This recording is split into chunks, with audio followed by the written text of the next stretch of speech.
위대한 생각에 오신 것을 환영합니다. 오늘은 알렉산더의 전쟁과 전략에 대해서 이야기하고자 합니다. 알렉산더의 아버지 필립 2세입니다. 사실 필립 2세가 즉위하는 그 시점만 하더라도 그리스 변방의 1위 국가에 불과했습니다. 그리스를 통합하고 아들 알렉산더에게 물을 주는 일이었습니다. 필립 2세는 아들 알렉산더가 그 날뛰는 북의 펠루스를 자기 말을 만들었을 때 이런 말을 합니다. 나의 아들이여, 너는 너희 야망에 걸맞는 더 큰 나라가 필요하다. 이 마케도니아는 너에게 너무 작구나. 알렉산더와 함께 페르시아 원정을 수행하고 알렉산더가 죽은 다음에 그 전역을 다스렸던 대부분의 사람들은 다 이 메이츠에서 같이 공부했던 동창이고 친구고 전우였던 거죠. 이런 엄청난 자산을 아버지 필립 2세가 알렉산더에게 물려준 것입니다.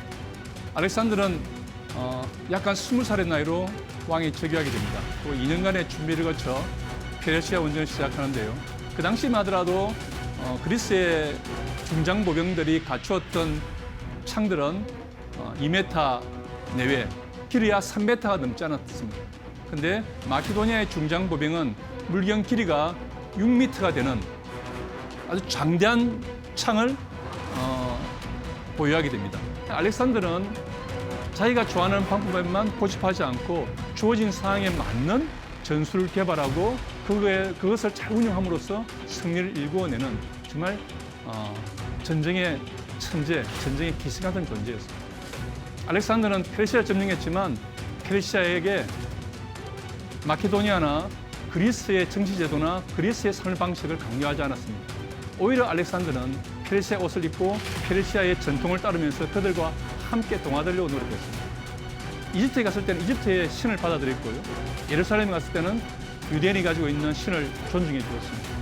이처럼 알렉산더는 서양의 문명과 동양의 문명을 결합함으로써 그것들의 차이를 통해서 분열하고 대립하는 것이 아니라 그런 차이를 극복하고 함께 살 수 있는 그런 조화로운 세상, 그런 공존의 세상을 꿈꿨던 게 아니겠습니까?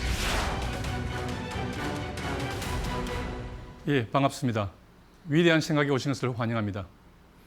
오늘은 알렉산더의 전쟁과 전략에 대해서 이야기하고자 합니다. 아마 누구든지 한 번쯤은 알렉산더라는 이름을 들어봤을 겁니다.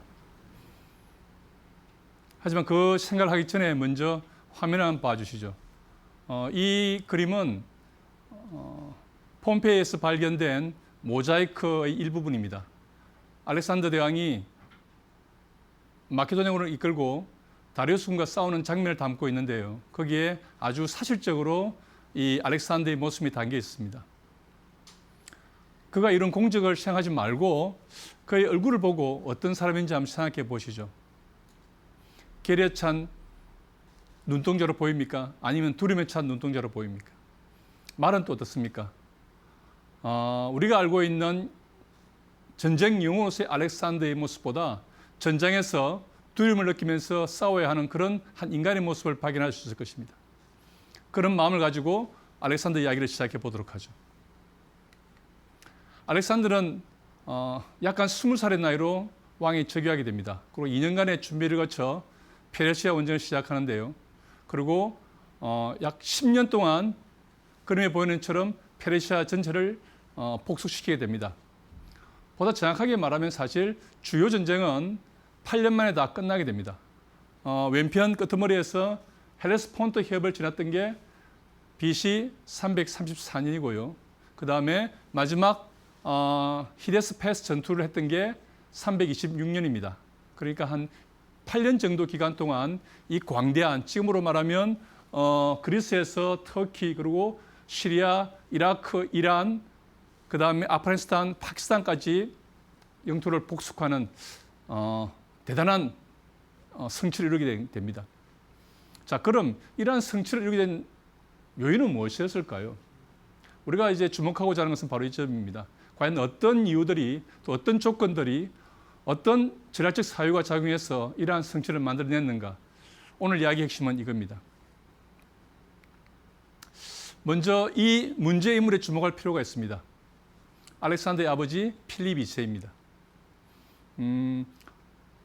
강고한 이미지죠. 그리고 대단히 그 어떤 그 무사의 결의가 느껴지는 얼굴을 가진 분입니다. 사실 알렉산더는 금수입니다. 왕의 아들이기 때문에 곧 왕이 될 사람이었어요. 그리고 이 필립 2세는 아들에게 많은 것을 물려줍니다. 가장 중요한 것은 이겁니다. 그리스를 통합하고 아들 알렉산더에게 물려줍니다. 사실 필립 2세가 즉위하는 그 시점만 하더라도 마케도니아는 그렇게 대단한 나라가 아니었습니다. 그리스 변방의 1위 국가에 불과했습니다. 이 1위 국가를 필립 2세는 완전히 새로운 신흥 군사 강국으로 탈바꿈시킵니다. 어떻게 가능했을까요? 새롭게 군대를 조직하고 훈련시켰습니다. 가장 먼저 마케도니아 가장 자신 있는 분야, 기병 분야를 강화시켰습니다.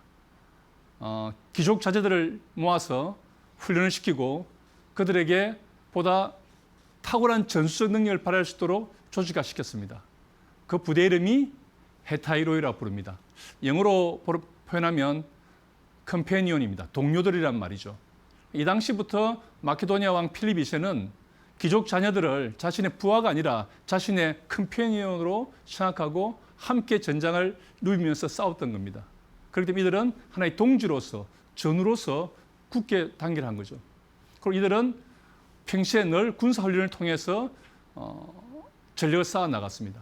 이 당시만 하더라도 말을 탈 때 등자나 안장이 없었습니다. 그림 보시면 등자나 안장이 없죠. 단지 말꽃빛만 잡고 말을 달렸습니다. 그렇기 때문에 이 당시 기병이라고 하는 존재들이 한 역할들은 주로 정찰이나 혹은 이제 태각하는 적을 살육하는 일에 주로 사용되었지 공격력을 행사하는 그런 전력은 되지 못했습니다.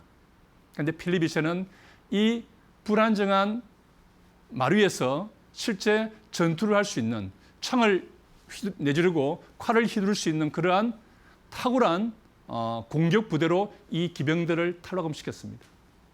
그 다음에 또 중요한 것은 바로 펜츠 헤타이로이라고 하는 푸드 컴패니온입니다.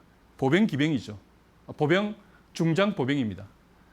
당시 그리스에는 기본적으로 이런 중장 보병, 흔히 이제 팔랑크스라고 하는 부대 형식이 존재했습니다. 이들이 밀집 대응을 이루고 창을 집결시켜서 상대를 공격하는 것이 대단한 전투를 발휘했습니다. 그런데 필립 2세는 이 밀집 보병들을 매우 간단한 방법으로 탈바꿈시킵니다. 이 길다란 창이 그 변화의 핵심입니다. 그 당시만 하더라도 그리스의 중장 보병들이 갖추었던 창들은 2m 내외, 길이야 3m가 넘지 않았습니다. 그런데 마케도니아의 중장 보병은 물경 길이가 6m가 되는 아주 장대한 창을 보유하게 됩니다. 자, 이게 너무 길다 보니까 무겁겠죠. 그러다 보니까 이걸 한 손으로 활용할 수 없었던 겁니다. 두 손을 들어야 상대를 공격할 수 있는 거죠. 그러다 보니까 지금까지 한 손에 방패를 들고 한 손에 창을 들었던 그런 어떤 자세를 유지할 수가 없게 됩니다. 그래서 창은 더 적어지고 가벼워지고 한쪽 고리로 목에 걸고 팔뚝으로 창을 잡고 두 손으로 이 6m 되는 사리사는 긴 창을 상대를 향해 내찌르는 거죠. 이게 엄청난 전력상의 우위를 가져옵니다. 쉽게 말해서 자기와 상대 간에 약 5m의 소위 살생부익이 만들어지는 거죠. 그리고 이뿐만 아닙니다. 또 필립 2세는 히파스 PTI라고 하는 대단히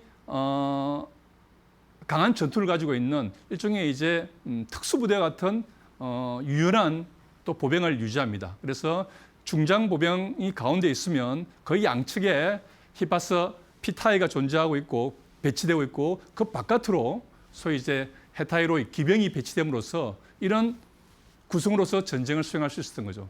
이러한 탁월한 전투력의 부대, 그리고 또 이들은 단순히 전쟁 때만 동원되는 그런 시민군이 아니었습니다. 이들은 취급 군인으로서 일상적인 군사훈련을 받았고 이러한 군사훈련을 통해서 다른 도시국가나 다른 나라의 시민군이 따라올 수 없는 그런 전술적 기동력을 갖추게 되었던 거죠. 이것들이 결합을 함으로써 마케도니아는 아주 짧은 시간 내에 약 20년 만에 아테네 강국으로 부상했던 거고 결국 아테네 전역을 하나의 마케도니아의 어떤 제국으로 연합으로 묶게 되는 것입니다.